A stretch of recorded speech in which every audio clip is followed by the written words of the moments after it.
Hello and welcome to this Resilience Redefined podcast series. My name is Hamish Clark. I'm PwC's Chief Wellness Officer, and I'm delighted to be joined by my colleague, Alia Mobayed, who is our Wellness Director in our Deals line of service, and also a client-facing director in our business. And we are delighted to be joined by a special guest, Dr. Salaha Afridi. Dr. Salaha is a clinical psychologist and managing director of Lighthouse Arabia. She graduated with her master's and doctorate degree in clinical psychology from the Arizona School of Professional Psychology. And she co-founded Lighthouse Arabia in 2011 with a purpose to make a positive impact on the mental health of individuals and society in our region.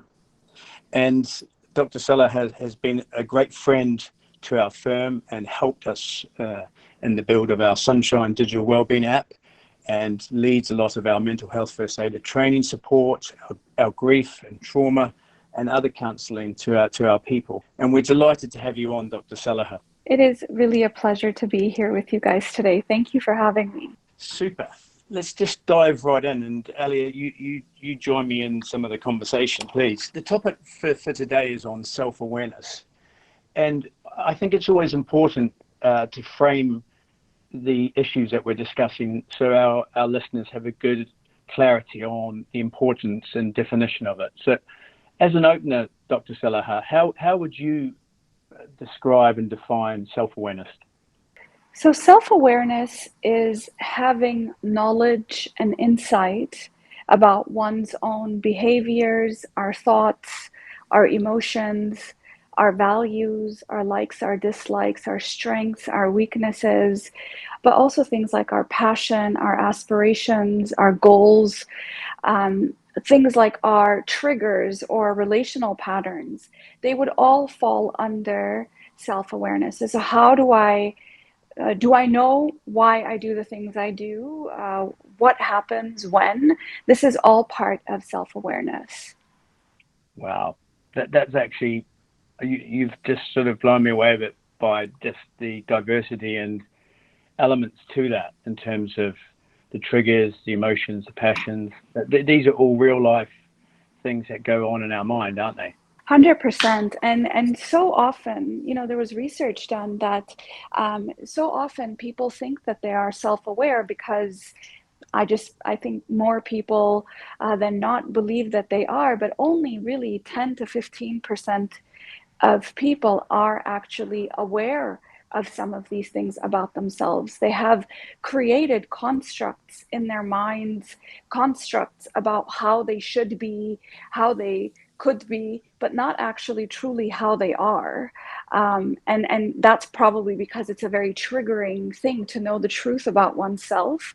But unless you really know the truth about yourself, there's really no way you can be the best version of yourself or operate from your highest values. If you don't know where you are compromised or when you get compromised, or is there certain scenarios you get more compromised in, then you really can't plan, prepare, or act in accordance to those values. And just thinking, that 10 to 15% number, that seems really low. Yeah. Isn't it? Like it is. I mean, goodness me, I like to think I'm self-aware and run project teams and create an environment where people can flourish and thrive. But perhaps I need to look at myself and how. So, cut a long story short, how could I get my own assessment of how self-aware am I? Do I need others to tell me, or is it through reading or dialogue with colleagues or tense moments and meetings where you've perhaps made mistakes and you have to look at yourself in a different way? How would you sort of look at it? Well, the short answer is all of the above. I think if you are a reflective person, so not necessarily you think about yourself all day long and analyze your behaviors all day long, but you're actually reflecting on, are there any patterns here? So for example, I had a consultant who had a very hard time presenting in front of people. He just really felt like he lost himself every single time he had to present in front of a client. And he he at some point, we came up with some strategies where he did do better in one presentation. He actually felt confident walking in there.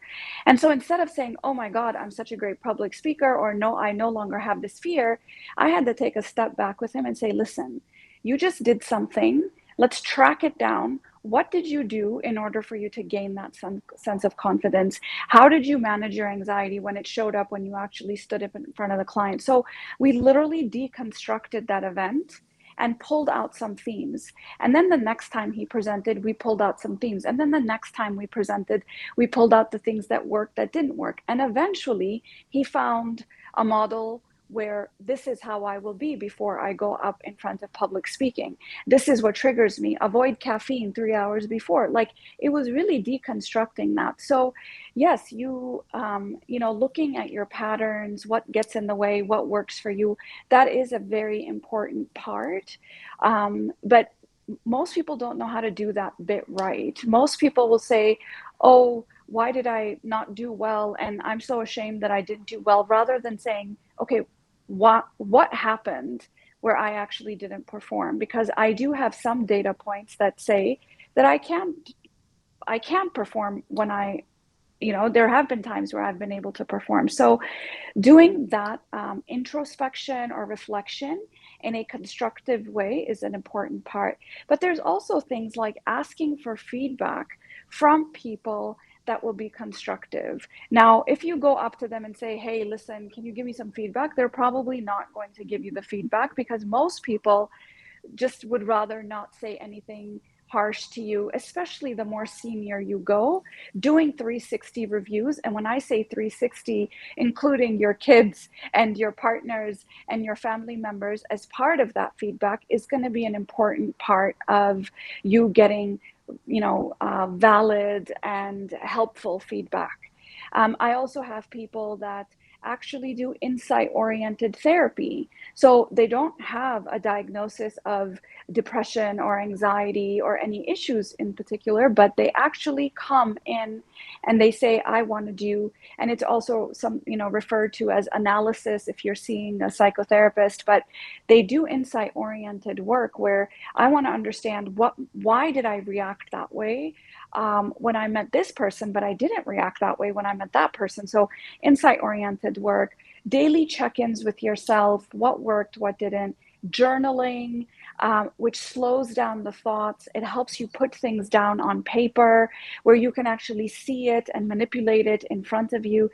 And then most importantly, number one thing I would recommend is to engage in a mindfulness meditation practice to develop the observer self. And the observer self is going to be that part that is witnessing you acting out, or you yelling, or you being kind. Like, it actually sits there and says, something's off right now. Probably you should stop talking. And the more you develop that observer self, the stronger the presence will be, and the less reactive you will be, and the more value centered you will be when you actually engage with others and engage with different and difficult experiences. Thank you, Dr. Salha. I love this distinction between the personal awareness, so how you are doing a personal self-assessment versus asking the world for feedback as well. But in the context of fast-paced, high-performing environment, let's say, how can we demonstrate self-awareness? Are there any specific techniques that make you come across as someone that is self-aware, given that there's an element of subjectivity and personal perception in all of this? I mean, we've all known people that are self-aware. Usually, the thing that is very obvious for me when I have encountered people with high levels of self-awareness is that they take accountability. So if I don't perform in the way I should have, or the way we had expected, I'm actually able to say, listen, you know what, I probably should have stepped out. I didn't recognize it. But no matter what, whether I make a mistake, whether I stop myself before I make the mistake, in every aspect of that interaction, there will be some accountability that person will take. The higher up you go in self-awareness, the more likely you are going to demonstrate a lot more control. So it looks like they have a lot more self-control. They're a lot more thoughtful. They have a lot more consideration for people and themselves. They advocate for themselves and for others. They communicate clearly. Where if you say, "Hey, what's going on?" and you didn't do what we had planned, and you would say, "Yeah, you're right, I didn't," rather than, "Oh, I didn't know it." So they don't project as much because they have the ego strength to be able to take that difficult feedback, because they know that they are not their work. The work is something they do rather than what they are. So um,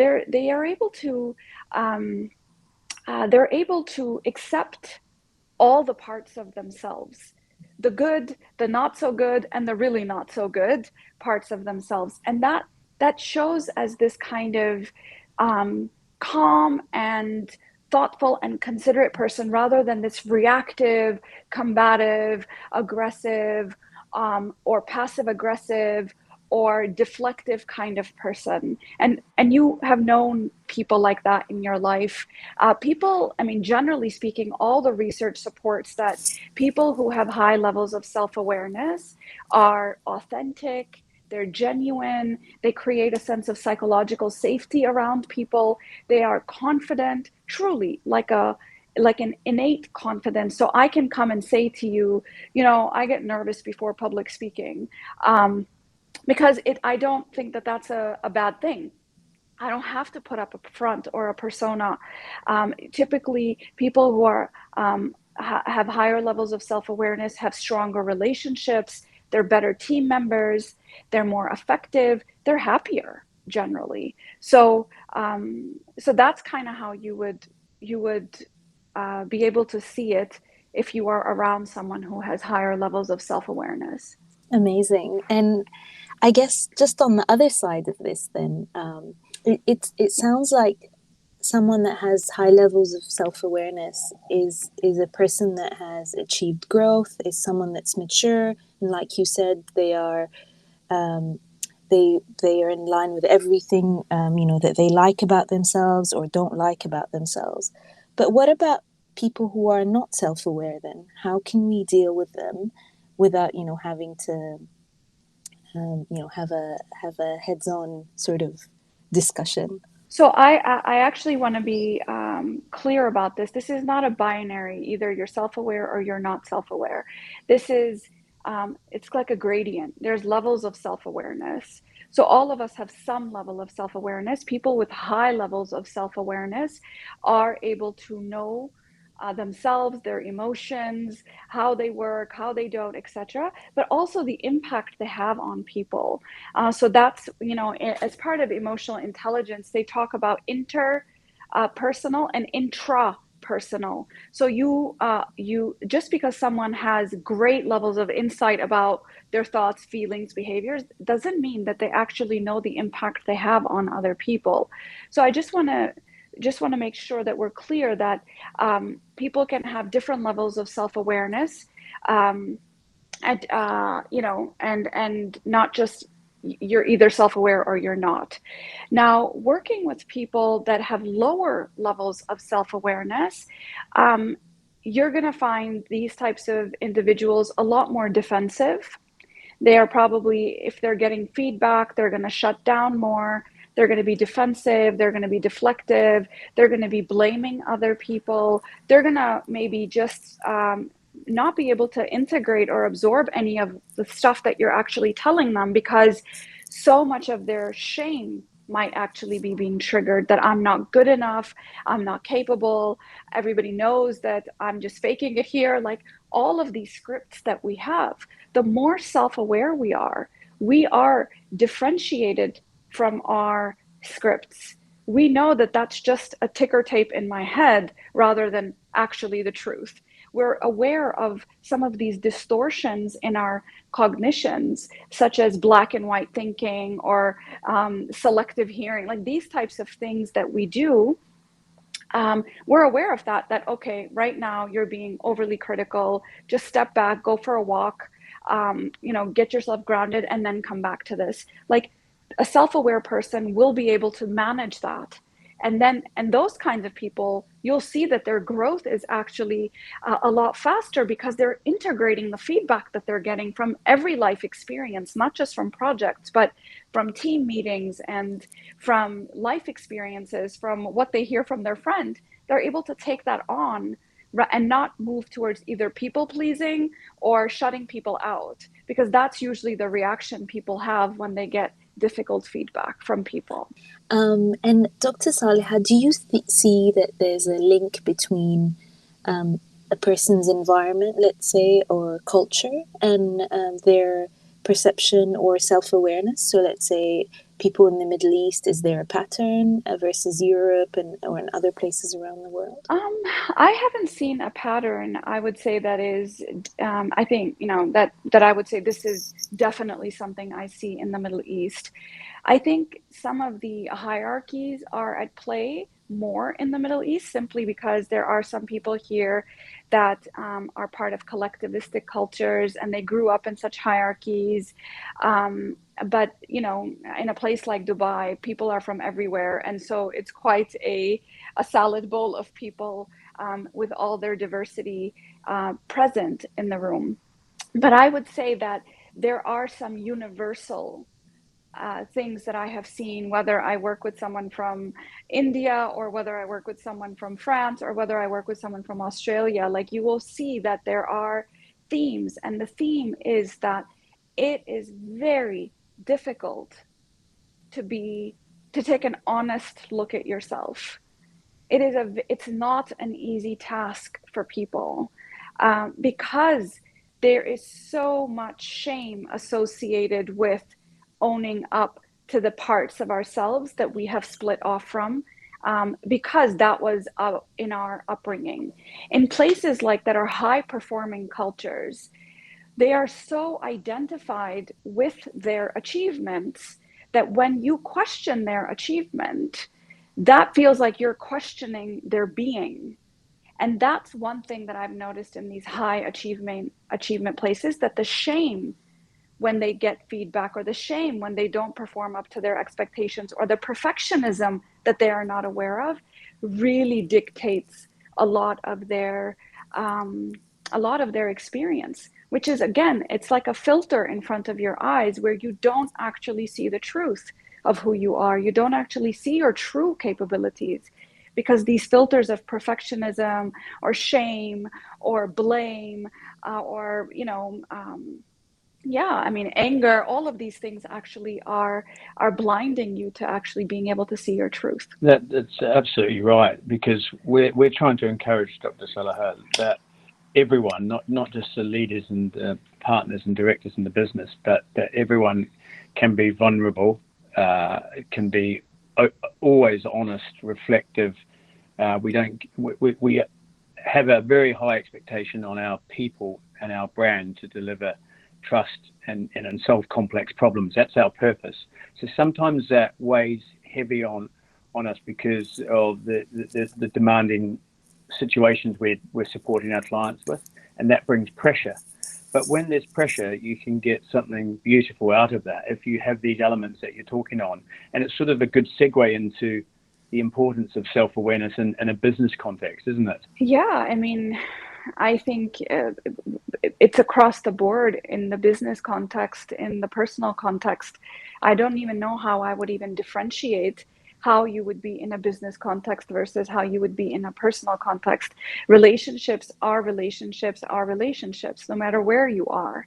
And if I am triggered by my partner, I'm surely going to get triggered by a client. I'm surely going to get triggered by my children. I'm surely going to get triggered by my superiors or my leaders. So if we are not aware of our triggers or our projections, we will act out some of our not some, actually, we will act out our relational patterns with our colleagues, which will be playing out some sibling type of pattern, and with our leaders, where we will play out some parental issues with them.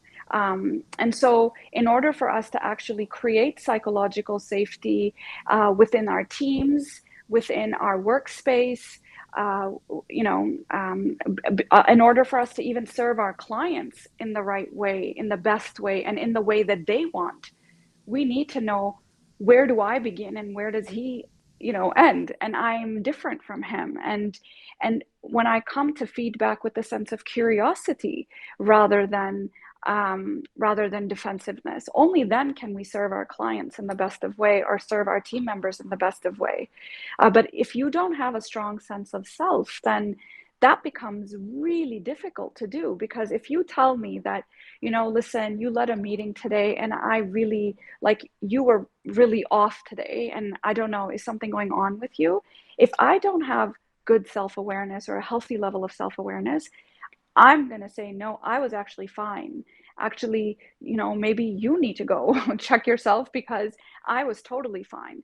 So you see how that can just play out in every area of your life, where it just doesn't seem collaborative. It doesn't seem a two-way street. It's very defensive, that the world is out to get me and I have to protect myself. And that's usually people who have low self-awareness are actually quite protective and defensive of themselves, which is what makes them very difficult to work with. And then that scenario definitely happens a lot in all walks of life, doesn't it? And what we observe is that there's a compound impact from that, isn't it? If those conversations with colleagues, teams, superiors don't go well, or they're not authentically honest, that they're just dismissive, then both sides just have a compound protection, don't they? And they're not really getting to a level of self-awareness to get better, more positive relationship and dynamics. 100%. So if you come and you give me feedback and say, I was really expecting something different from the podcast, let's just say, and I'm not, and I say, well, this is all I have and this is all I could do, and I didn't have this and I didn't have that, and these were the technical issues. And if I just continue to just go on defending myself, you are less likely to come back and give me feedback the next time, right? You're less likely to say, okay, let me tell her what I need next time, because you're so worried about my reaction. And you're so worried about upsetting me that you might actually just avoid telling me the truth. And that means there is no psychological safety within this relationship. And so I'm not being honest with you, I don't feel safe with you. You are not being honest with me, you are not feeling safe with me. And this is where a lot of these ruptures happen. And I think as we move into the world of where a lot of this stuff is happening on technology, and we have to rely on our words and expressions rather than just our body's energy, and also having our body's energy in the room, then we have to be even more explicit about, what do I need? How is this making me feel? I'm sorry if I'm feeling defensive. What would you have liked me to do instead? Like these kinds of curious questions actually then build a stronger bond between us, and make us better colleagues to work with each other. So it plays out. And that scenario, I can put it with my partner, I can put it with my children. I ask my children for feedback. If you were to give me a 1 out of 10, where am I at this quarter? And they're like, you're about an 8. Okay, well, what would make me an 8.5? Like, unless what if I, after everything I do for you, you're still giving me an 8? Like, this guy's not going to give me honest feedback next time. So it really just plays out in every area of your life in exactly the same way, really. Just the scenarios are different. Amazing. I'm starting to link self-awareness, or a healthy level of self-awareness, to resilience in life, in work. How do you see that link, Dr. Saleha? So the word resilience comes from the Latin root resilio, which is to bounce back. And resilient people are not these, these people that never feel hurt, or they never get stressed, or they never feel exhausted, or they never have a bad day. That's not what resilience means. Actually, resilience actually means that I fall today, and then tonight I recover, and then I come back, I bounce back tomorrow, or the next day, or the next day. So resilience means that I fell, I learned from that fall, I integrated the lessons, which then, transmutes them into wisdom. I'm able to come back even stronger than before I had actually fallen. So resilience is about building a muscle. You don't build muscles until you actually tear muscles. So if you go to the gym, you have to lift. And when you lift the muscle, it actually has small tears in it. And when it goes to repair that muscle, the muscle comes back stronger. And that's how you build muscle. The same thing happens with resilience and emotional sort of muscle, is that you have to have tears in that experience. But what are you going to do once you fall? Are you going to blame yourself? Are you going to blame other people? Are you going to quit because, what, I can't take working for this company, or I don't want to work with this type of client, or I'm out of this marriage? Like, what do you do when you actually have a fall? And how can you take that fall and put it towards benefit? I have yet to meet a very, very successful person who did not fall. And not like, when I say fall, they fell, like the ground was pulled from underneath them, kind of fall. And they came back. And when they came back, it was just stronger, and they had learned something from that experience. And so that's what resilience means. You cannot have resilience unless you have self-awareness, because, as I said, you will be blaming others, blaming yourself, shaming others, shaming yourself, or being defensive, or passive aggressive. This is your MO if you actually lack self-awareness. Dr. Salaha, you've packed in so much insight to this conversation. It's absolute awesome for us, and our teams and people listening will get such great benefit from this, seriously. And look, I'm curious on one thing. You talked on about insight-oriented therapy, so people coming to do this with Lighthouse. What's the difference with that then from executive coaching? Executive coaching actually is very forward oriented. So I've gotten trained in coaching.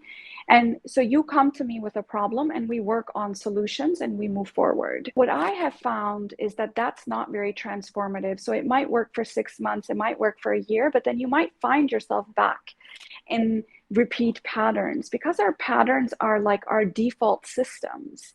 And so when I have worked with executives and very senior executives, I believe linking it to the past, and where did they learn this pattern, and where else does that show up, and is it showing up in their marriage, and is it showing up with their children? Like, linking all the pieces is where the transformation happens.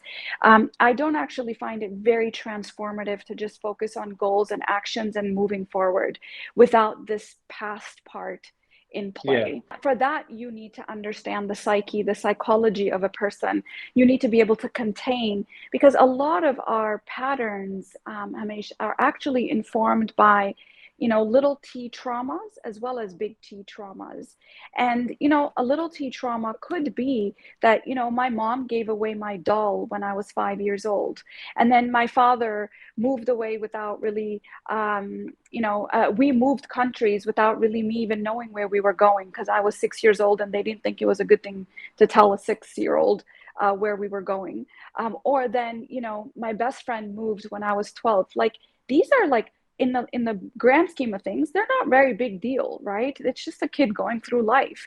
But those incidences actually shaped my relational pattern, where now I'm afraid to get close to people, or I feel like people will take things away from me. Like, this is how our triggers are shaped, our schemas are shaped, our modes of operating are shaped by these experiences that we had in childhood. And then once those things are locked in, and mostly by adolescence we just hit the repeat button. And 95% of what you did yesterday is the same thing you will do today, will be the same thing you do tomorrow. And with self-awareness only do you disrupt that unconscious pattern, where you say, wait a minute, I always act like this when someone gives me feedback. What is that about? And that's where, I've never felt good enough for my father, or I never felt good enough in school. And that's what's triggering me. And then when you heal that, and when you integrate that, then you show up differently to work.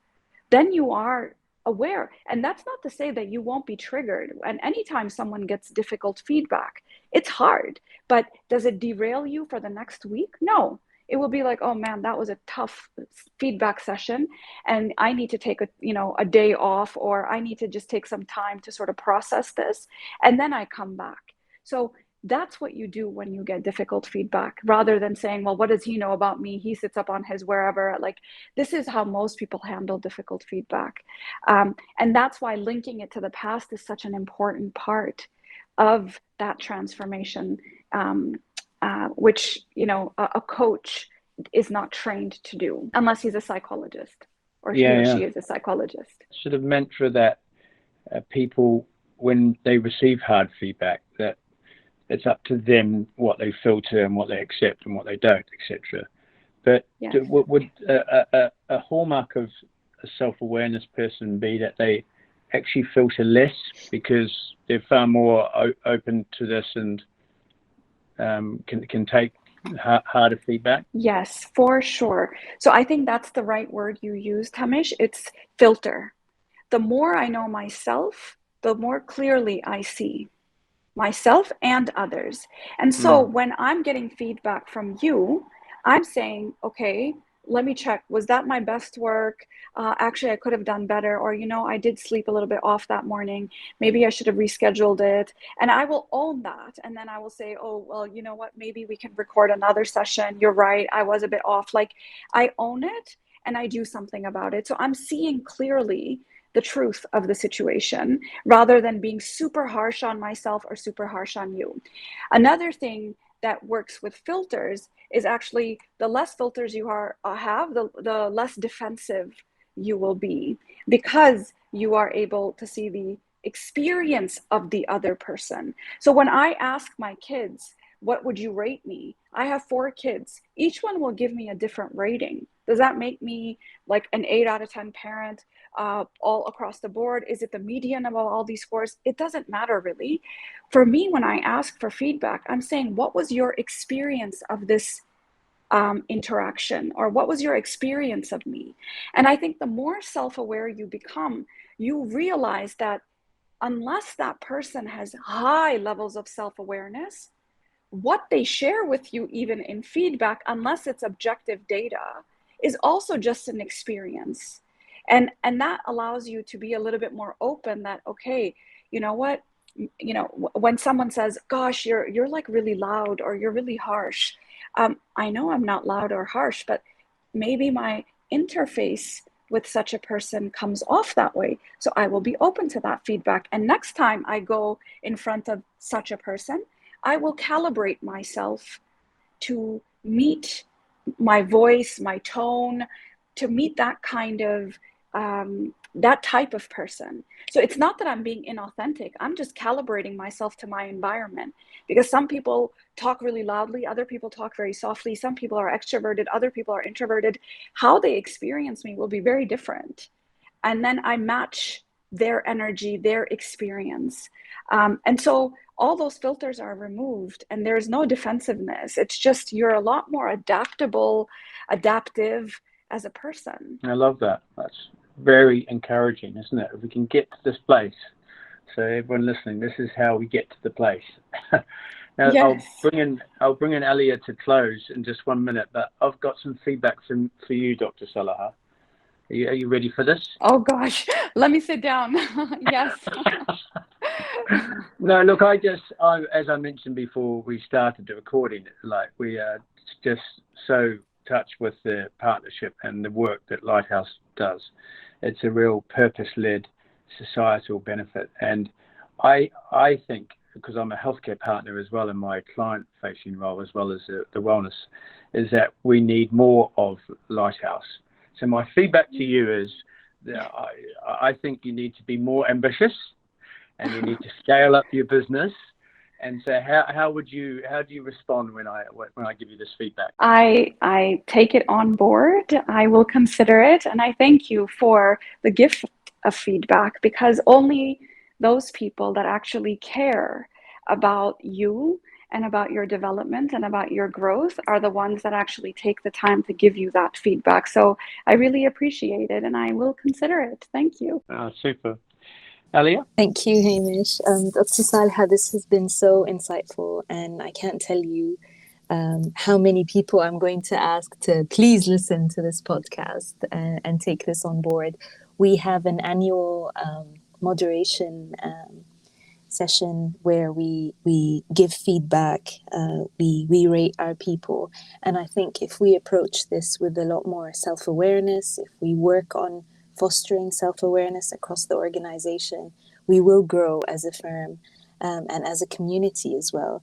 And I guess this is one of the benefits that we are trying to get out of sessions like this. This has been really great to hear and to be part of. Hamish? Thank you so much. It's a great way to finish, Alia, isn't it? That's absolutely right. Our 7,000 staff are going through their annual appraisal soon. So I think this can be a great help to not only the people giving feedback, but also receiving. And we wish you all the best, Dr. Salaha, and look forward to continuing the great partnership with PwC. Thank you. Thank you, guys. Can I actually add one last thing? I am a psychologist, and I have been doing this work for the last 15 years. I personally engage in 2 hours of insight-oriented therapy myself every week. And I have been doing that for the last, 5 years, but onwards, even on and off, 10 years, I would say. And I would say that I still haven't gotten there yet. And so it is a commitment. It's like a lifelong commitment you make to yourself that I want to know you. I want to know who you are. I want to know what works for you. I want to know what doesn't work for you. And in a world that is so fast changing, and there are so many things that we need to consider, or maybe just be, just be alarmed by, or if you have that relationship with yourself, which comes through that curiosity about yourself, then you always feel like you have a compass. Then you never really feel lost. Then you know what guides you and what your values are and what drives you and when you change and how you adapt. Like all of that is inside of you. And so that self-awareness is building that relationship with yourself as you would as if you were to go and build a relationship with another person, where it is a lifelong commitment to me.